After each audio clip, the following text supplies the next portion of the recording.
portmanteau, smishing, combines SMS and phishing to refer to the practice of using text messages to trick the recipients of said messages into revealing information that allows scammers to access their victims' accounts on various platforms. One common variation of smishing, which I've seen a lot recently personally, are messages purportedly from toll road operators that tell the recipient they've got an unpaid toll, and they need to follow a link that's provided in order to pay it. If the person receiving that message follows the instructions, they will tend to land on a web page that looks convincing enough, and it looks like the sort of site you might go to if you're paying that kind of toll online. And you enter your payment information and are then either immediately charged for this fake toll, or that information is used in some more cohesive manner. Maybe the card is stolen, maybe it's added to a larger collection of data they have on you, which is then leveraged for a larger payout. This type of scam has become more common in recent years because of innovations deployed by what security researchers have called the smishing triad, which is a trio of mobile phishing groups operating out of China that seem to have refined their infrastructure and techniques so that messages they send via iMessage to iPhone users and RCS to Android users can bypass mobile phone networks and enjoy a nearly 100% delivery rate, which makes the name a little ironic since these groups don't use SMS to deliver these scam texts anymore, as those other methods of delivery are more reliable for such messages these days. The big innovation introduced by these groups, though, beyond that deliverability, is the productization of mobile phishing,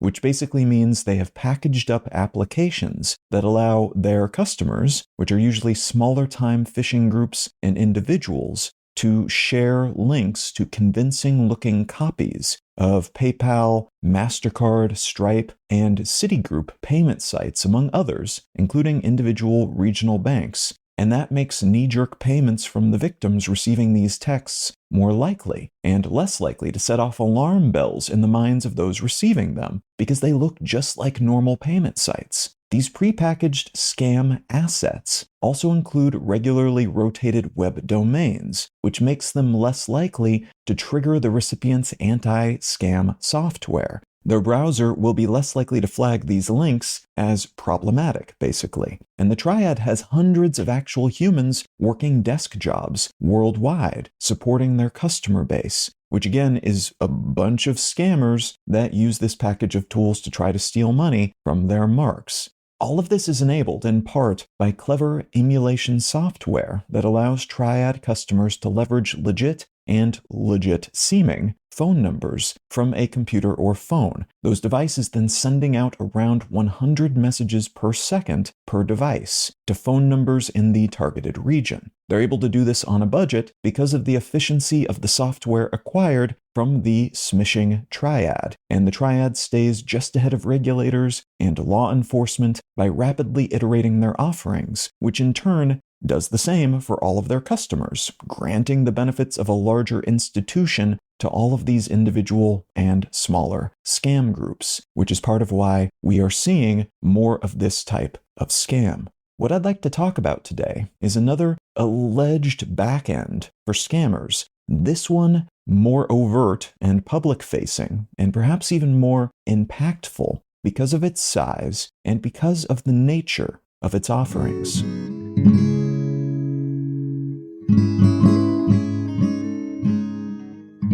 You're listening to Let's Know Things. I'm Colin Wright. I'm able to keep this show ad-free because of support from listeners like you. If you're finding value in what I'm doing here, consider becoming a paid supporter for the cost of a cup of coffee each month at letsknowthings.com. And as a thank you for your helping me keep this show solvent, you'll receive an additional bonus More Things episode each month. All right, let's get back to the show. The Huione Group is a financial conglomerate primarily based in Cambodia, though it also has satellite offices in other countries, mostly but not exclusively throughout Southeast Asia. Folks use this entity's QR codes to pay for stuff all around Cambodia, from restaurant tabs to hotel bills to supermarket tallies. and it offers normal banking stuff like checking and savings accounts, alongside things like escrow services and a cryptocurrency exchange. This is a company that buys billboards along major highways throughout the country and which has well-connected people in charge, including one of the Cambodian Prime Minister's cousins, who is the director of a Huione company. In addition to its many legitimate offerings, though, Huione also has been accused of providing a range of gray and black market products and services to folks who are doing skeevy, but at times partially legal things, alongside wholly criminal enterprises, like a human trafficking outfit in Myanmar and folks running large smishing schemes in other parts of Southeast Asia. Huione's primary offering for the criminal underworld, though, is allegedly serving as a money laundering go-between. If you run a smishing scammer network or a group that kidnaps people and sells them into various types of modern slavery in Myanmar, you may have trouble using the money you earn from these efforts because they are off-book, black market sorts of income. You need to launder that money to make it seem legitimate so that you can put it in banks or otherwise use it to pay for things like you would with normal, non-illegally earned money. Money laundering matchmaker services maintain networks of what are called money mules, and these mules are sometimes individuals and they're sometimes shell companies with bank accounts or their own cryptocurrency wallets. If you are scamming people out of their money, you might use this type of service to connect you with a money mule, and you provide that mule's bank account or crypto wallet information to your victim. So when you receive a scammy text message and follow it to completion, the bank your money is sent to will probably be that of a mule, not of the person or group ultimately doing the scamming. So the victim transfers their money to a mule's account, and that mule then moves said money from one account to another, blending it with other resources and eventually converting it into an asset like cryptocurrency once the path has been suitably muddled. They take their cut, which is often something like 15% somewhere along the way, and you, their customer, the scammer, are handed neutralized, clean resources in the form of cryptocurrency, which you can then convert into real money at some point on the other end. An entity like Huione makes money by connecting scammers and other criminals with these types of mules, but also by serving as a guarantor on these transactions. So this entity allegedly, via a network of Telegram channels that it maintains, Telegram being an anonymizing chat app similar to WhatsApp, it allows matchmakers to advertise on these Telegram channels that it runs using thinly veiled language to promote their services. And Huione is able to make money selling ads to mules and matchmakers who want to promote via these highly trafficked channels, one of which has more than 400,000 users. And they have many of these things. And that alone apparently brings in a fair bit of revenue, serving as a sort of hard-to-track Craigslist for this component of the scam economy, for the money laundering aspect of all of this criminality. The guarantor component of this digital bazaar means that Huione holds the transactions between scammer and mule in escrow, just like any other escrow service. They take the money and they hold it until the service has been completed, at which point they release it, taking a small cut for the service of ensuring that no one gets ripped off, except for the original victims of these scams, of course. The majority of these transactions are completed using Tether, which is a stable coin that tries to peg the value of its crypto token to the US dollar. So each token is worth exactly 1 USD, rather than fluctuating like speculative crypto assets like Bitcoin. And this allows everyone involved to maintain a veil of both feigned ignorance and anonymity, making it difficult to track who does what, how much money is changing hands, and who gets paid and does the paying. This setup allows Huione to claim ignorance anytime someone accuses them of doing illegal stuff. After all, they can't possibly be responsible for what all the entities using their services are up to, right? And everything is just muddled and anonymized enough to grant seeming potential truthfulness to that claim of ignorance. Because of how all of this is set up, most of what we know about this is the result of whistleblowing from insiders and periodic leaked documents, alongside divulgences from security researchers who know how to get into these sorts of networks and who at times hack those involved in various ways. And it seems, based on those divulgences and other gleaned knowledge, that Huiwene's money laundering services alone have been linked to nearly $27 billion in cryptocurrency transactions since 2021,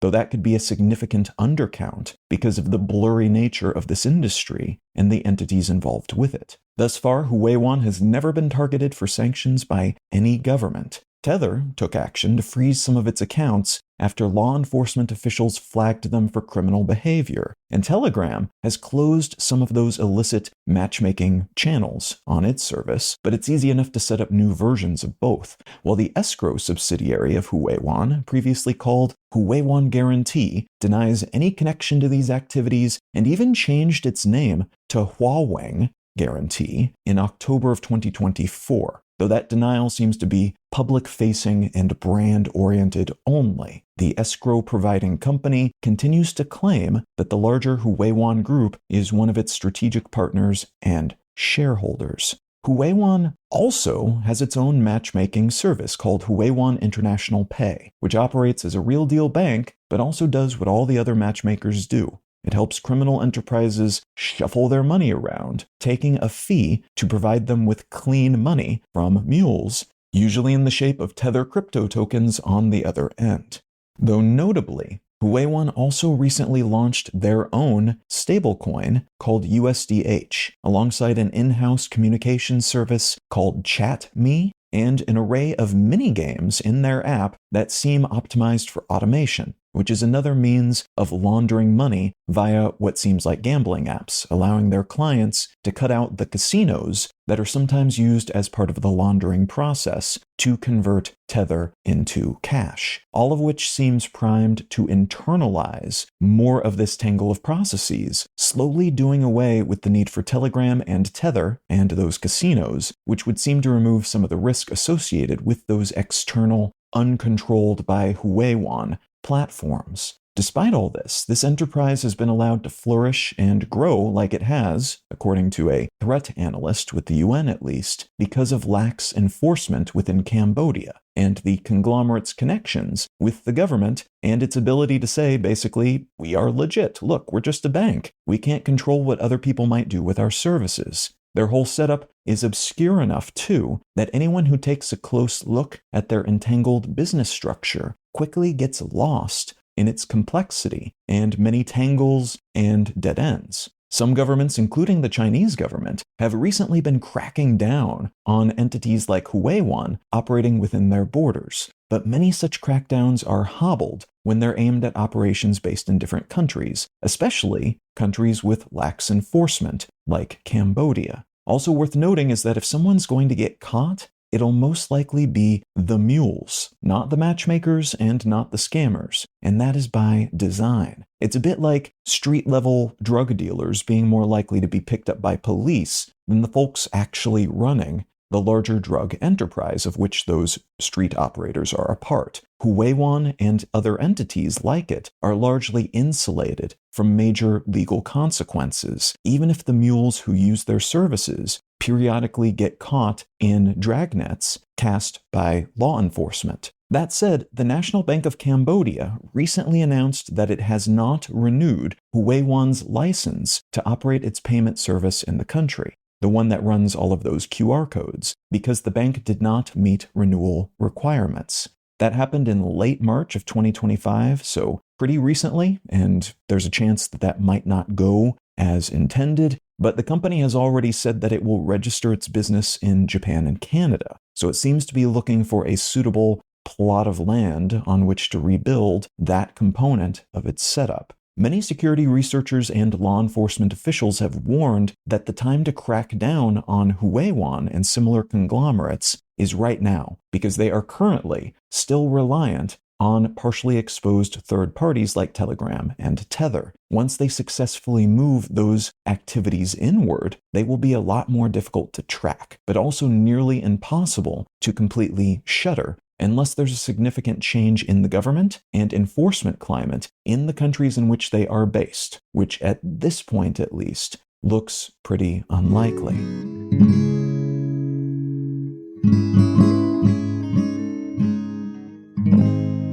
The book I'd like to recommend today is called The Longevity Imperative: How to Build a Healthier and More Productive Society to Support Our Longer Lives by Andrew J. Scott.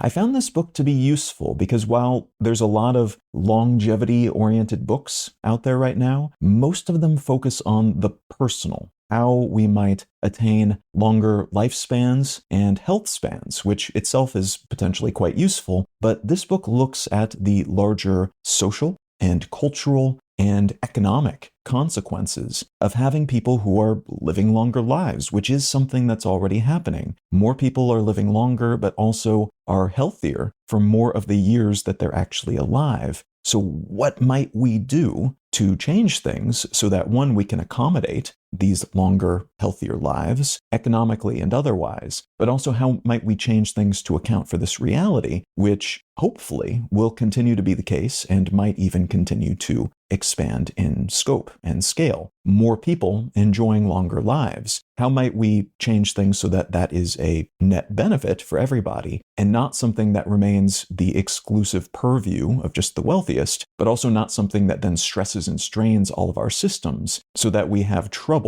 accommodating those longer lives, people who are living longer, not dying as early, but also still remaining fully functional and cognitively aware for the majority of their lives. Now, if any of that sounds interesting to you, consider picking up a copy of The Longevity Imperative by Andrew J. Scott. Let's Know Things is a listener-supported show. I don't make any money from ads, only what listeners contribute by becoming paid supporters at letsknowthings.com. If you're not in the position to become a paid supporter at the moment, consider leaving a quick review wherever you get your pods. Those help get the show in front of more people and lend a hint of credibility to independently made shows like this one. A huge thanks in advance, whatever shape your support might take.